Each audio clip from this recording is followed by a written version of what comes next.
Hello everyone, career concert में आप सबों का स्वागत है। आज हम लोग चर्चा करेंगे 1905 के बंगाल विभाजन। और यह विभाजन जो था वो लॉर्ड कर्जन के वायसराय के कालावधि में हुआ था। और लॉर्ड कर्जन ने ही बंगाल विभाजन की घोषणा की। लॉर्ड कर्जन, जिसका लक्ष्य ही प्रारंभ से भारत का वायसराय बनना था, एक कुशल प्रशासक के रूप में जाना जाता था और वायसराय बनने से पूर्व भी ये कई बार भारत का दौरा किया था। और यह कहा करता था कि पूर्व वह विश्वविद्यालय है जो किसी को प्रमाण पत्र नहीं देता। हम उस समय की अगर हम बात करें, बंगाल विभाजन का काल जो था 1905 या 20वीं सदी के प्रारंभिक दशक की अगर हम बात करें, तो भारत के अंदर राष्ट्रवादी आंदोलन धीरे धीरे जोर पकड़ रहा था। 1885 में भारतीय राष्ट्रीय कांग्रेस के रूप में एक बहुत ही सशक्त मंच मिल चुका था राष्ट्रवाद। हालांकि भारत में राष्ट्रवाद का जनक जो है वो राजा राम मोहन रॉय को माना जाता है, लेकिन आमद शिक्षा का प्रभाव, पत्रकारिता के क्षेत्र का विकास, एक शिक्षित मध्यम वर्ग का उदय, ये सब कई एक कारण थे जिसके कारण राष्ट्रवाद धीरे धीरे प्रखर रूप से भारत में फैलता जा रहा था। और यह चिंता ब्रिटिश शासन को तो अवश्य थी। लॉर्ड कर्जन, जो कि बहुत ही कुशल प्रशासक माना जाता था, और इसका टाइम पीरियड 1899 to 1905, ये प्रारंभ से ही बंगाल जो राष्ट्रवादी गतिविधियों का केंद्र हुआ करता था। इसके पीछे कारण था कि ब्रिटिश सत्ता का भी मुख्यालय जो था वो कोलकाता ही था, है ना। कोलकाता से ही पूरे भारत में शासन व्यवस्था का संचालन होता था। और भारत में जो राष्ट्रवादी गतिविधियों का भी जो केंद्र था वो कोलकाता ही था। यहाँ का जो भद्र समाज है वो राष्ट्रवादी आंदोलन में बहुत ही सक्रिय भूमिका निभा रहे थे। इधर भारतीय राष्ट्रीय कांग्रेस की भी स्थापना हो गई थी। इनके सदस्यों की संख्या लगातार बढ़ती जा रही थी।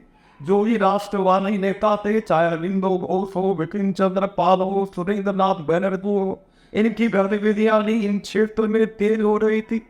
लिंटन की जो प्रतिगामी नीतियां थी उससे भी जो भारत का समाज है ना वो बहुत प्रतिक्रिया में था। और बंगाल जो कि एक बहुत ही बड़ा प्रांत था और यहाँ हिंदू मुस्लिम एकता ये खतरा का विषय था ब्रिटिश शासन। इसलिए बंगाल के विभाजन के लिए जो पॉलिसीज बनाई गई वो 1905 के पहले से ही प्रारंभ हो चुका था।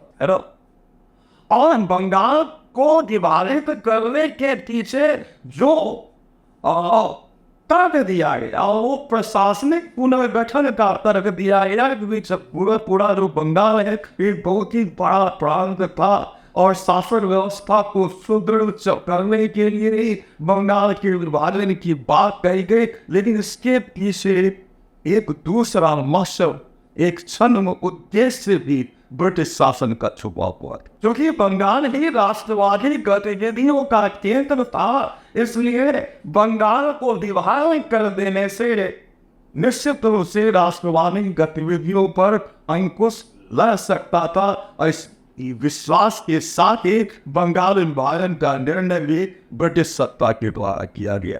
आइए हम लोग देखते हैं कि क्या कारण थे बंगाल विभाजन के, और वैसे बंगाल विभाजन किया गया उसके बाद किस तरह की प्रतिक्रिया चारों तरफ व्याप्त हो गई। आज हम लोग इस बात पर चर्चा करेंगे। तो आए बंगाल विभाजन से पहले बंगाल का जो क्षेत्रफल था वो 1,89,000 वर्ग मील था। 1,89,000 वर्ग मील अगर हम देखें तो आज देखिए ये बिहार सारियों का, झारखंड का क्षेत्र, ये उड़ीसा का क्षेत्र, वेस्ट बंगाल और ये बांग्लादेश और आसाम का भी कुछ पार्ट, जैसे सिलहट जिला, ये उस समय के बंगाल का हिस्सा हुआ करता था, जिसके कुल क्षेत्रफल की अगर बात करें तो 1,89,000 1,89,000 वर्ग मील इसका क्षेत्रफल था, जनसंख्या 8 करोड़ के आसपास। ये बहुत ही बड़ा प्रांत। हुगली में ब्रिटिश कार्यालय जब पहली बार खुला तो इनका उद्देश्य भी बहुत ही साफ था, बंगाल में डोमिनेट होना, एक मोनोपोली चलाना, खासकर ट्रेड व्यापार। लेकिन धीरे धीरे पड़ासी के युद्ध के बाद आपने देखा ये समृद्ध प्रांत पर अनिकाट होता चला गया ईस्ट इंडिया कंपनी का। बंगाल एक बहुत ही समृद्ध प्रांत था और राष्ट्रवाद की भावना का भी प्रस्फुटन जो था जो इसी क्षेत्र में था, और इस क्षेत्र में गतिविधियां बहुत अधिक फैल गई। खासकर पहला आतंकवादी संगठन बंगाल अनुशीलन समिति भी इसकी स्थापना पुलिंदास ने 1902 में 1902 में ढाका में। फिर कलकत्ता अनुशीलन समिति ये भी एक आतंकवादी संगठन था।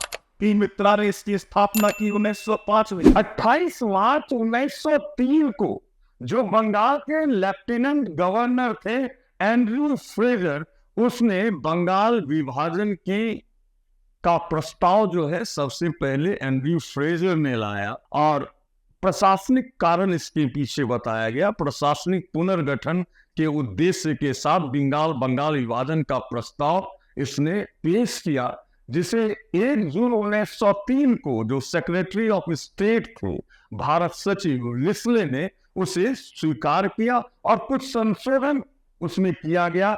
1 जून 1903 को रिस्ले द्वारा इसे पहले एक्सेप्ट किया गया और 3 दिसंबर 1903 को संशोधन के साथ इस अनुशंसा को स्वीकार किया गया जो एंड्रयू फ्रेजर ने पेश किया था। 19 जुलाई 1905 ईस्वी को 19 जुलाई 1905 ईस्वी को बंगाल विभाजन की घोषणा की गई और 16 अक्टूबर 1905 को बंगाल का विभाजन कर दिया गया।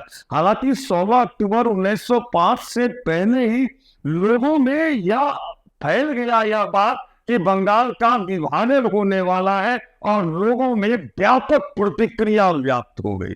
हालांकि जिस उद्देश्य से कर्जन रिस्ले या एंड्रयू फ्रेजर ने राष्ट्रवादी गतिविधियों को रोकने के उद्देश्य से जो बंगाल विभाजन का निर्णय लिया, ये ब्रिटिश सत्ता के लिए ही आगे चलकर घातक हो गया, क्योंकि राष्ट्रवादी भावना को इसने एक तरह से बढ़ाने का काम किया, एक उत्प्रेरक का काम किया, और आगे चलकर बंगाल विभाजन के निर्णय को लॉर्ड हार्डिंग ने 1911 में इसी चलते निरस्त भी कर दिया था।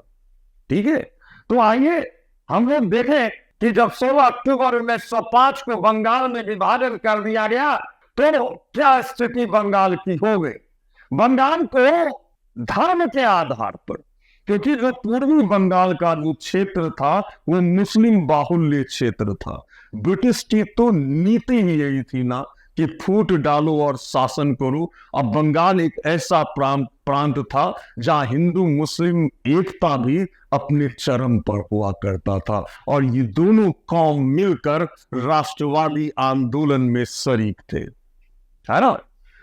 तो इस आधार पर, प्रशासनिक आधार पर, प्रशासनिक पुनर्गठन के आधार पर बंगाल के विभाजन की बात कही गई और बंगाल को 2 भागों में बांट दिया गया, पूर्वी बंगाल और पश्चिमी बंगाल। पूर्वी बंगाल का जो क्षेत्र था वो मुस्लिम बाहुल्य क्षेत्र था। इसमें ढाका, मुर्शिदाबाद, चटगांव, राजशाही और आसाम का सिलहट जिला इसमें शामिल किया गया था। जो पश्चिमी बंगाल का जो क्षेत्र है उसमें शेष बंगाल उसमें शामिल था। इसके अलावे बिहार और उड़ीसा का क्षेत्र भी पश्चिमी बंगाल में शामिल था, जो कि एक हिंदू बाहुल्य क्षेत्र था।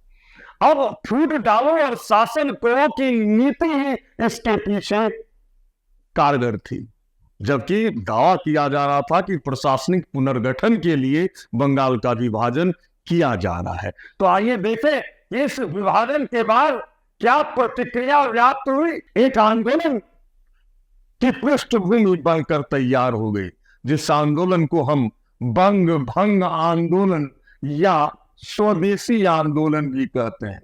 ये दोनों आंदोलन जो है ना, ये दोनों आंदोलन एक दूसरे का पर्याय, बंग भंग आंदोलन और स्वदेशी आंदोलन एक साथ चला। 7 अगस्त 1905 को कलकत्ता के टाउन हॉल में स्वदेशी आंदोलन का प्रस्ताव पारित किया गया राष्ट्रवादियों के द्वारा। स्वदेशी का कंसेप्ट जिसने दिया था, उस राष्ट्रवादी का नाम था कृष्ण कुमार मित्रा। कृष्ण कुमार मित्र ने ही सबसे पहले स्वदेशी का प्रस्ताव लाया था, स्वदेशी का सुझाव पेश किया था। जब 16 अक्टूबर 1905 को बंगाल विभाजन कर दिया गया, तो इस दिन 16 अक्टूबर को संपूर्ण बंगाल में शोक दिवस मनाया गया। लोग सड़क पर निकल गए, गंगा स्नान लोगों ने किया।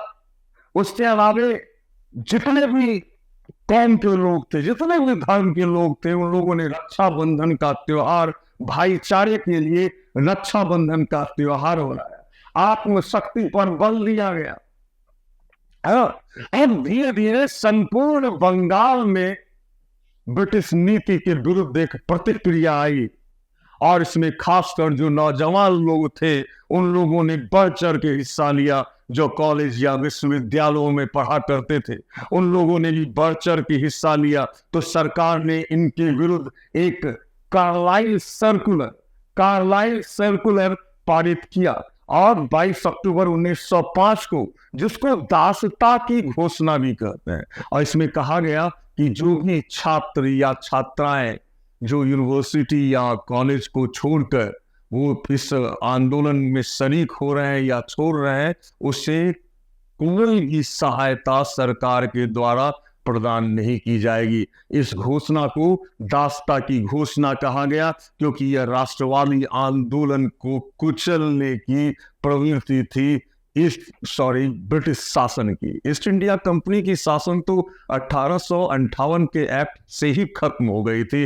अब ब्रिटिश क्राउन के हाथ में भारत की सत्ता थी, है ना। तो ये कार्लाइल सर्कुलर जो है, इसे दासता की घोषणा कहा गया। इस आंदोलन में, जिसे स्वदेशी आंदोलन या बंग भंग आंदोलन भी कहा गया, इसमें स्वदेशी, बहिष्कार, राष्ट्रीय शिक्षा, राष्ट्रीय उद्योग पर बल दिया गया, है ना। सुबोध मलिक ये बंगाली थे, युवक थे, उसने 1 लाख रुपया इस स्वदेशी आंदोलन को चंदे के रूप में प्रदान किया, है ना। पीसी राय, प्रफुल्ल चंद्र राय और नील रत्न सरकार ने देशी उद्योग पर बल दिया, है ना। राष्ट्रीयता की भावना अपने चरम पर थी, राष्ट्रीय शिक्षा पर भी बल दिया गया, है ना। पीसी राय जो थे ना, उन्होंने बंगाल केमिकल स्टोर की स्थापना की। प्रफुल्ल चंद्र राय ने बंगाल केमिकल स्टोर की स्थापना की। रविन्द्रनाथ टैगोर के शांति निकेतन के तर्ज पर नेशनल कॉलेज की स्थापना की गई कोलकाता में, और इसके पहले प्राचार्य बने थे अरविंदो घोष। हालांकि अरविंदो घोष ने स्वदेशी आंदोलन को एक तुच्छ और संकीर्ण राजनीतिक लक्ष्य बताया है।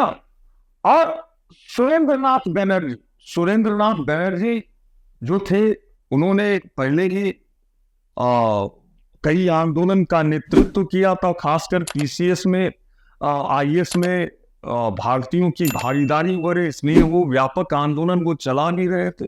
और सुरेंद्रनाथ बनर्जी का एक महत्वपूर्ण भूमिका था। और इन्होंने इसके अलावा जो शपथ कराना और काली माँ की पूजा करना, इस तरह का भी चीज इन्होंने इस आंदोलन को स्फूर्त करने के लिए इन्होंने इस चीज को आगे बढ़ाया था। किसने? सुरेंद्रनाथ बनर्जी ने। सड़क पर निकलकर नारा देते थे, बनर्जी झुकना नहीं। रविन्द्रनाथ टैगोर का जो 1 लाख चलो रे कविता, 1 लाख चलो रे का नारा दिया जाता था, वंदे मातरम का नारा दिया जाता था। अमर सोनार बांग्ला, एक राष्ट्रीय चेतना जो है वो संपूर्ण बंगाल में ही नहीं, धीरे धीरे बंगाल की सीमा को भी यह आंदोलन पार करता चला गया। पंजाब और उत्तर प्रदेश में अजीत सिंह और लाला लाजपत राय ने इस आंदोलन की कमान संभाली। वही दिल्ली की अगर हम बात करें, दिल्ली की बात, तो वहां सर सैयद हैदर रजा ने इसकी कमान संभाली। मद्रास में चिदम्बरम पिल्ले और सुब्रमण्यम शिवा ने इस आंदोलन की कमान संभाली। और मद्रास में बिपिन चंद्र पाल भी जब गए तो वहां दंगा फैल गया। तूतीकोरन और तिरुनेलवेली में दंगा फैल गया था। तो एक तरह से देखें कि यह पहला आंदोलन था ब्रिटिश काल में भारत का, जिसको भारत का पहला राष्ट्रीय आंदोलन कह सकते हैं। अभी राष्ट्रवाद की भावना जो थी अपने चरम पर पहुंच रही थी। फूट डालो और शासन करो की नीति के तहत जो बंगाल का विभाजन किया गया, इसने एक प्रेरक तत्व का काम किया नेशनलिज्म की भावना को, राष्ट्रीयता की भावना को बढ़ाने के लिए। और यह डिसीजन जो बंगाल विभाजन का डिसीजन था वो 1911 में हार्डिंग के समय में इसे समाप्त कर दिया गया था। तो आज हम लोगों ने बंगाल विभाजन के डिफरेंट पहलुओं को देखा और हमने जाना कि बंगाल विभाजन क्या था और इसकी प्रतिक्रियावश कौन सा आंदोलन भारत में चला। बहुत ही महत्वपूर्ण आंदोलन, स्वदेशी और बंग भंग आंदोलन, है ना। और इसका एक व्यापक प्रभाव पड़ा भारत के राष्ट्रीय आंदोलन पे, है ना।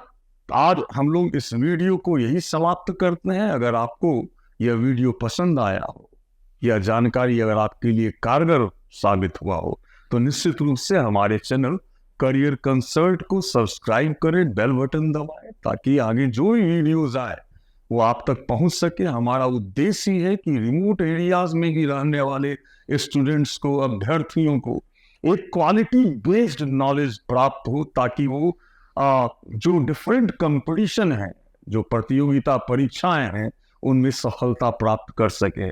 हमारा यही उद्देश्य है। इसलिए हमारे साथ जुड़े, हमें सलाह दें, हमें बताएं कि आपको कहाँ क्या प्रॉब्लम हो रहा है अपने तैयारी में। हम निश्चित रूप से उसके समाधान के लिए हम लोग प्रयास करेंगे। और हमारे चैनल को फिर से मैं आग्रह करता हूं कि हमारे मनोबल को बढ़ाने के लिए हमारे चैनल को आप सब्सक्राइब करें, बेल बटन भी दबाएं।